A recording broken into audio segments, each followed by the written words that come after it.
Hello and welcome to the Proptech Hot Seat on iPropertyRadio with myself, Carol Talon, the show where we explore trends and technologies driving innovation across the built environment. This show is brought to you in partnership with Proptech Ireland, the hub for innovators, investors and indeed for industry leaders. In the Proptech Hot Seat today is a returning guest, although it has been a while, Patrick LIddy from UtilityAR. Patrick, you're very welcome. It's good to see you again. Thanks, Carol. Thanks for having me. Patrick, I think most people who have an interest in the PropTech side, and particularly in immersive technologies, would be familiar with UtilityAR. But just, I suppose, for the broader context, you might just explain the work that you guys do. Sure. So UtilityAR is a company whose goal is to create digital tools to help workers who work with their hands to get their job done. So if you are an office worker, you're probably sitting in front of a computer with a suite of tools, Microsoft Teams, Outlook, Excel. These are all fantastic tools that allow us as office workers to get our job done every day. And sometimes they make it harder, but generally the idea is to make it easier. What we're trying to do is to build appropriate tools to help digitize, as they would say, or help workers who are out in the field, be it on a building site, be it maintaining an existing building, be it manufacturing in a factory.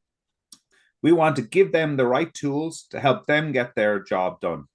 And what that means is giving them just the right information that they need so they don't have to search through a raft of information, just the right tidbit of information in front of their eyes, and giving it to them on a platform that is convenient for them to do so that they don't need keyboards and complicated things like that.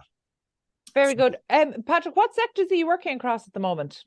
Sure. So we work with utilities, so like the ESBs and Bord Gáis of the world. We work with manufacturing industry, so we work with pharmaceuticals and cement manufacturers and things like that. And then we work with, in the property industry, we work with companies who have surveying tasks to do, who have construction tasks to do, who have maintenance tasks to do around the property industry. You talk about creating digital tools for people who work with their hands. When you talk about creating a platform where the information is before their eyes, and I like what you say about not overloading the information, because we know that at the moment we're kind of very data heavy, and so creating more information isn't necessarily the answer. In fact, selecting and shifting through information so the right information appears is what's really valuable at the moment. But when you talk about presenting that in a platform before their eyes, like what does that look like? What do you mean? Sure. So traditionally, in the digital world, the way we think about how you provide information to someone is you create a PDF, which is 100 pages long, which describes every scenario that worker might encounter in doing a task. If you streamline that right down, you could think of the IKEA assembly document, which only gives you the information. It really simplifies it down. There's no language on an IKEA document. It's all images and pictures that show you how to do the thing. But nevertheless, it still causes people a lot of trouble. It's 25 steps long. They generally read the steps and then go and do the task. And I, for one, have done them in the wrong order. I'm sure everyone has. And in a work setting, as frustrating with the IKEA document, the worst that'll happen to me is my wife will be annoyed with me for a little while. In a work setting, that's a matter of quality control. That's a quality of or a matter of safety, life and death. It's very important that things get done correctly. So what we're trying to do is allow workers to have access to the next step they need to do. That should be given to them in a way that is minimally invasive. So it's either hands-free, they have access to that information, or very convenient to them. And then once they've completed that task, so step 4, we'll call it, then step 5 becomes available to them, and they can go on and do that. And that should be at the point that they're doing the work, not at their desk, which they had a look at before they went to do the work. So that's what we're trying to do, is try and create the tool that gives the worker access to the information in a just-in-time fashion. And hands-free. So you might just talk us through the technology side of it. Sure. So a large proportion of the technology we develop is for what are called augmented reality or smart glasses. So what that means is, think of a piece of headgear that you wear. I suppose the most important thing is it is completely transparent and clear, like safety glasses. So the worker is seeing the real world as it really is. Okay, he's not looking at a video of the real world in real time. He's looking at the world as it is. And the second, and then information can be projected in front of that worker. So he or she can see either an image or a video or a piece of text that will be floating in the air in front of them, or in some cases with smart glasses on a small little computer screen that's just in the corner of their eye, that shows them what to do next in the task that they need to do. And then I suppose the other nifty thing that smart glasses have is they have a forward-facing camera. So that can mean they can recognize what the worker is looking at and show that worker the relevant information at that moment in time. So what I mean by that is, let's say I asked you to go and maintain boiler 3 in a particular building. Now, the problem is all the boilers are identical. It's very common that people will make a mistake and look at work on the wrong one. What we can do is have the headset scan a QR code or a barcode on that boiler and confirm to the worker they're on the right one, and this is the task that they need to do on this particular one. Or if they were doing a survey, you can make sure that they're going to cover all of the assets in that building by getting them to scan the QR code or the barcode that are on those assets. Excuse me. And then I suppose on top of that, when you have, so that's the primary focal point for us is augmented reality and smart glasses, and these hands-free tools, because the worker is wearing it on their head but still has access to all this information. We also build similar tools for tablets and phones as well, because some tasks are just more appropriate for that, and workers are more comfortable with using their phone in some cases. Yeah, and in terms of integrating then with existing technologies and other technologies that people might be using on or off site. Sure. So I suppose the work that we do is all about delivery. It's about providing the interface for the worker when they are actually doing the task. Other people are creating really cool tools. We'll call them database systems, which store information for you. So you might have a quality management system, you might have a construction management system, you might have whatever sort of database solution, a training management solution, for example. We don't interfere with that. Rather, we are subservient to that. We send information to it and we receive information from it.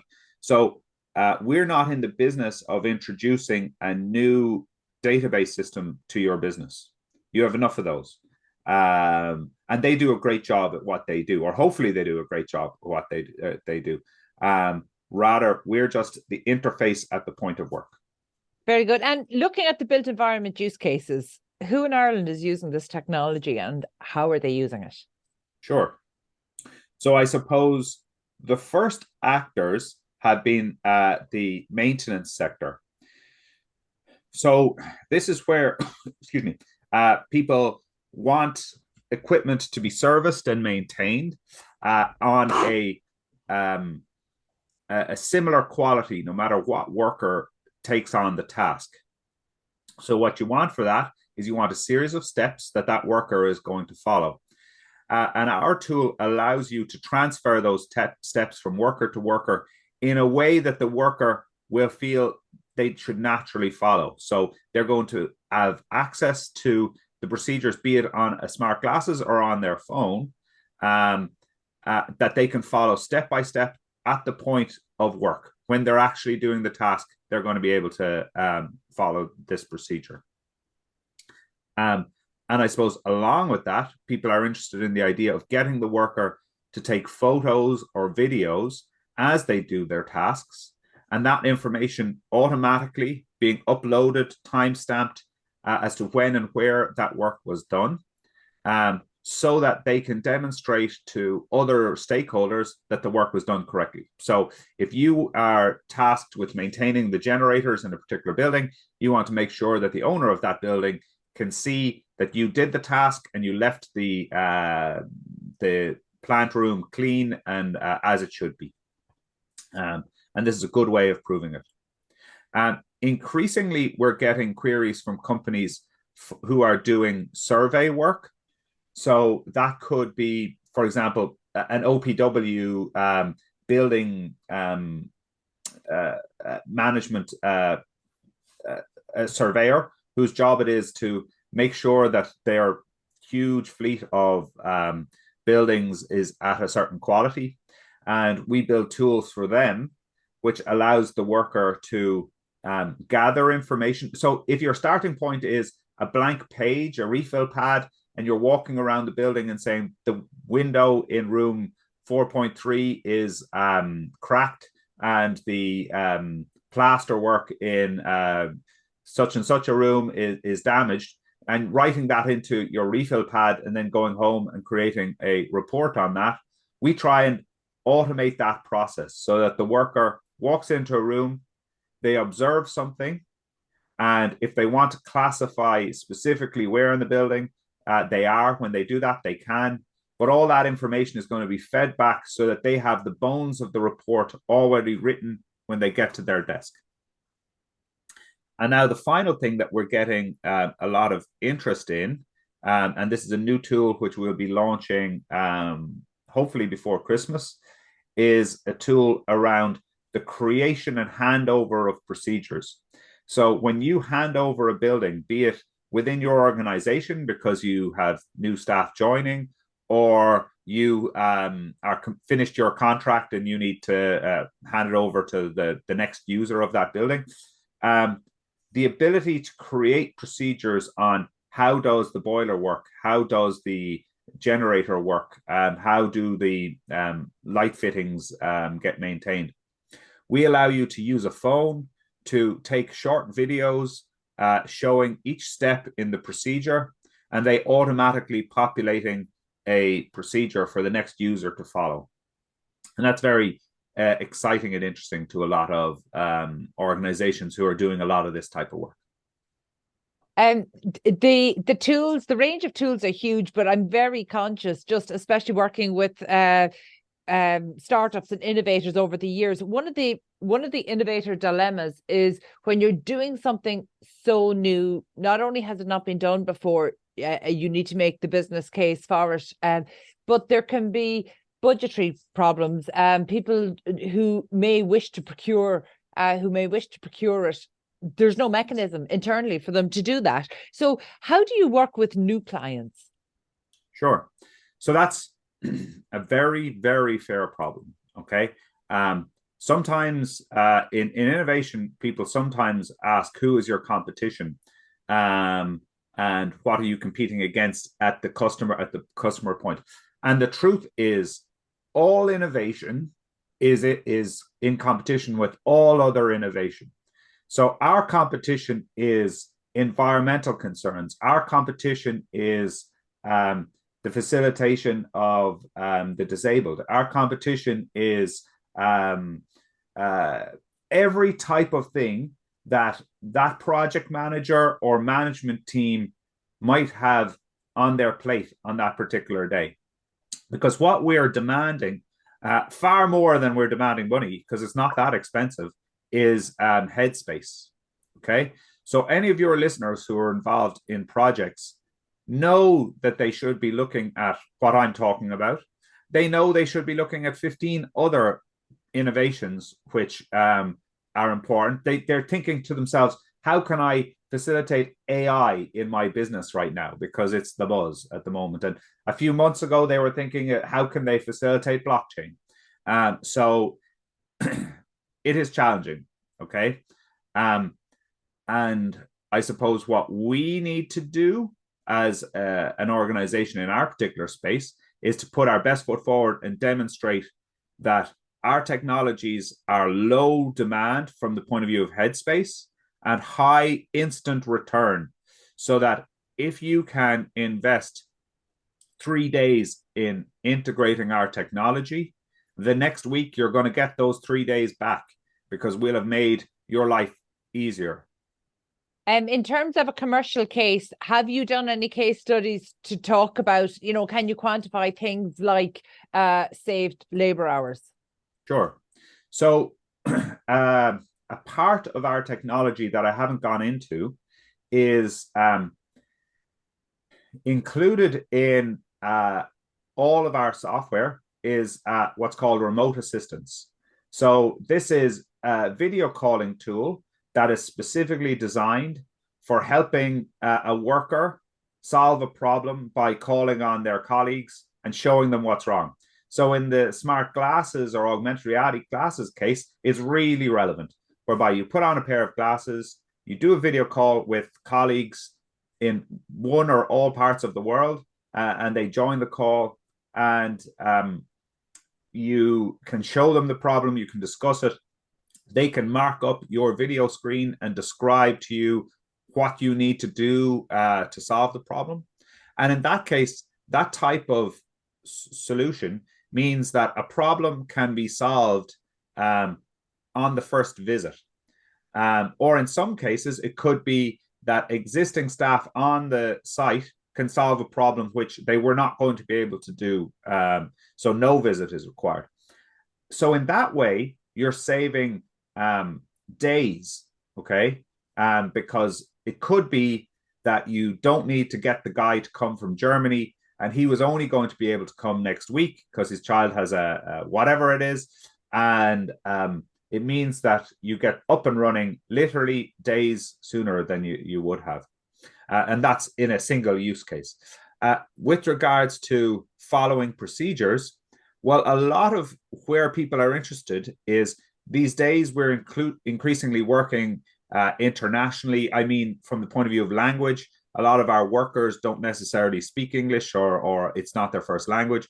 And by creating tools which play videos to describe to them how to get things done, well, first of all, you're training them up quicker.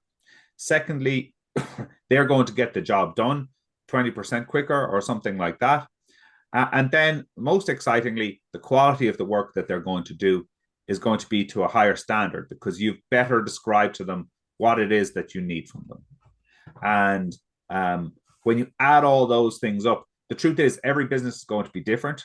What the benefits that they're going to feel from are, but they're very, very significant. It's interesting, to see where time can be shaped, because one of the differences we've seen between, say, Proptech adoption across real estate and construction technology adoption across the maybe AEC sectors, where we see the difference is that construction being such a low margin, such a low margin business, that actually if you can show a return on investment, they are more likely to use it. They're more likely to embrace innovation. So actually, but they're not like no sector is willing to get it wrong. But so the risk of failure really needs to be narrowed down, which can be difficult for innovation because part of innovation is iteration. We don't call it failure, but it is iteration, and part of that comes from the user experience on the ground. So what has been the experience of workers on the ground who have gone from, again, just working with their hands to suddenly trying to work with, say, smart glasses or any of the other digital tools?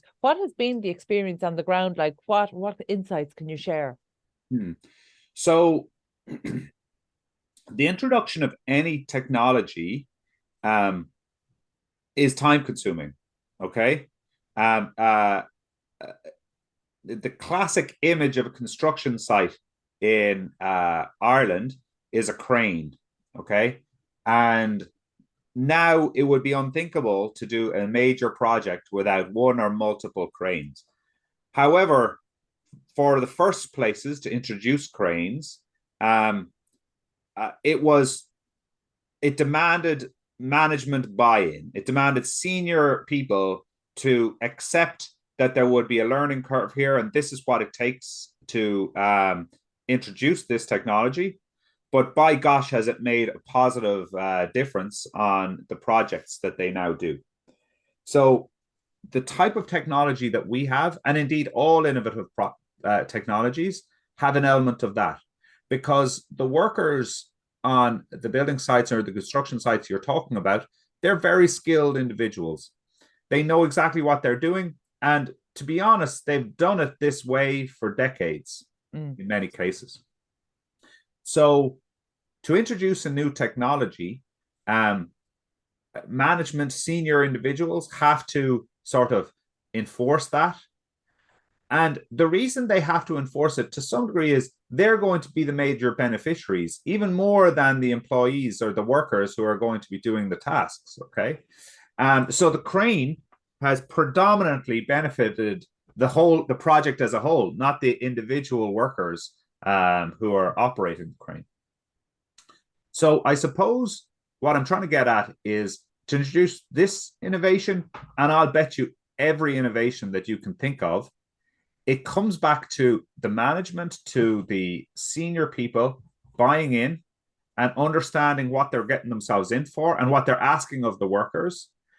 Like ultimately, workers, I think, are in favor of what we're offering, but that said, they can't facilitate it, allowing them any headspace themselves. They're under pressure to get their jobs done. So it's hard to ask them to be the sponsor of this. Yeah. It has to be management who does it.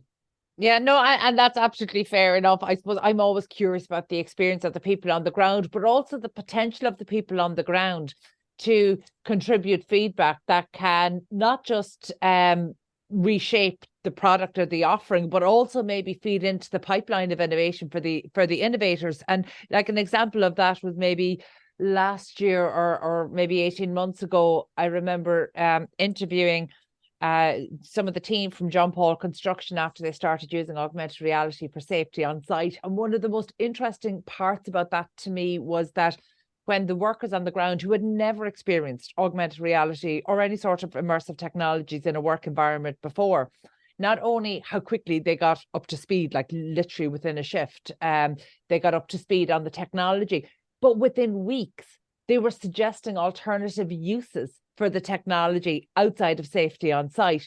And that's really exciting to me, because as an innovator, most innovators don't sit down with the innovation. They sit down with the problem or immerse themselves in the problem. And so they shape the tool around the problem, whereas users on the ground experience the solution and they think of other use cases for the solution. And that can really shape the pipeline of innovation for the product innovator. Have you had anything along the lines of that kind of experience? So we have, and actually what you just described scares me. It scares me, Carol.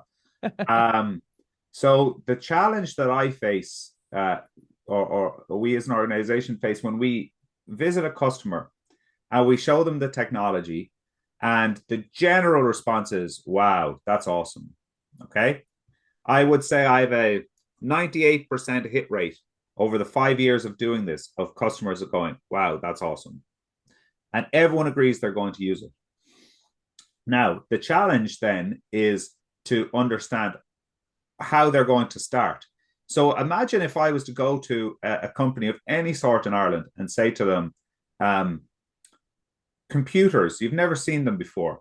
How would you use this in your organization? I mean, that's a huge question, because we all use computers in so many ways in our organizations now, okay? To choose one. And this is a similar scenario, because basically you're going to these workers who don't have digital tools and you're saying to them, how are you going to use computers? It's the equivalent question, you know?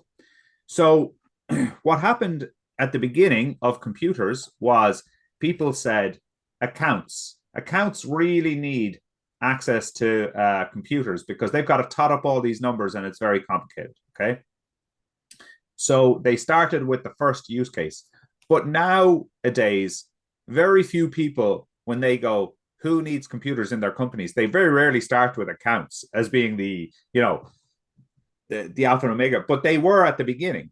So to introduce a technology to your company, in a way, we actually prefer that the lead be the people who put their hands up, not the people who need it most, because they have to be at the vanguard.